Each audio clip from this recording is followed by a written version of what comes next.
Welcome to the Learning Pines YouTube. We hope this video helps. You'll start by preparing the phone and getting into the right menus. First, make sure the device is charged and you've backed up critical files. Next, open Settings and go to System. If developer options aren't visible, tap build number 7 times under About Phone. Once done, enter developer options and keep system updates or automatic system updates in mind for the next step. You're doing this because stopping auto installs prevents unexpected reboots and gives you control over timing. You now change the toggles that let updates download and install.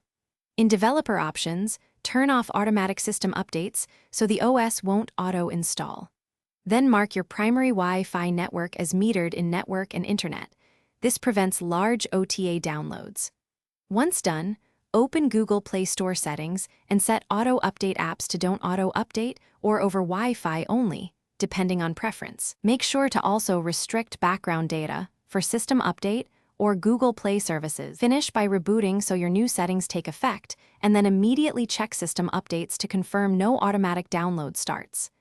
If an update is already downloaded, go to Storage or Downloads and remove the update package to prevent installation.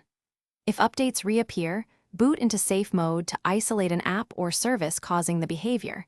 As a last resort, perform a factory reset after a full backup. If you get stuck, one troubleshooting tip: temporarily set a different DNS or toggle airplane mode to stop in-progress downloads. Thanks for watching. Consider subscribing if we helped you.